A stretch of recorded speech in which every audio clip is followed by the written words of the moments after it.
ঘরে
ভাগ্যের কি বিড়ম্বনা ব্রাহ্মণী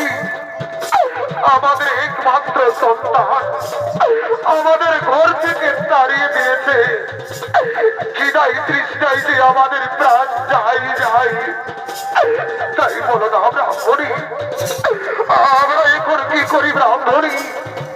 আমরা এখন কি করি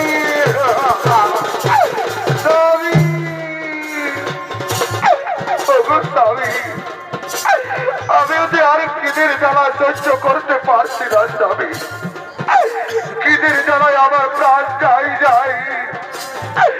তাই বলে দাও না স্বামী কোথায় গেলে আমি একটু খাবার পাবো স্বামী কোথায় গেলে আমি একটু খাবার পাবো ব্রাহ্মণী ব্রাহ্মণী তুমি ওই দিকে চেয়ে দেখো ব্রাহ্মণী ওই বৃক্ষের ছায় কে দুজন বসে আছে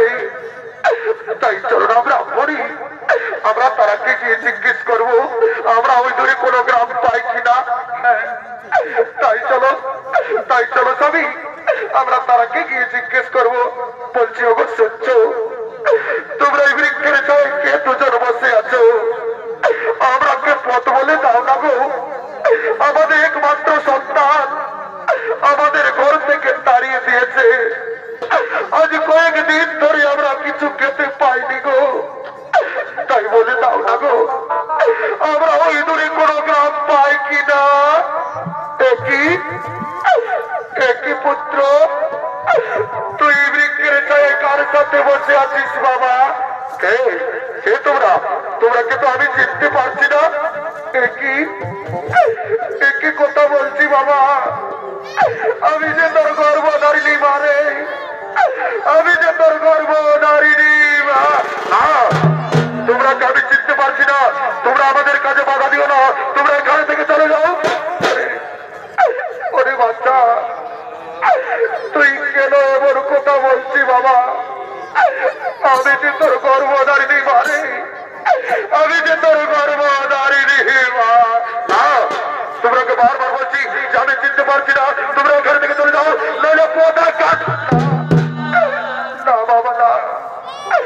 তুই বাপের কথা বলিস না বাবা ওরে বাচ্চা তোকে যে আমি 10 মাস 10 দিন নিজের গর্ভে ধারণ করে মানুষ করেছি বাবা নিজের বুকে রক্ত পান করিয়ে বড় করেছি আর তুই সেই তোর গর্ভধারিণী মাকে চিনতে পারছি না বাবা তুই নিজের গর্ভধারিণী মাকে চিনতে পারছি না ওগো মামাজিরা ওগো আমার মা বোনেরা তোমরা দেখছো গো আমার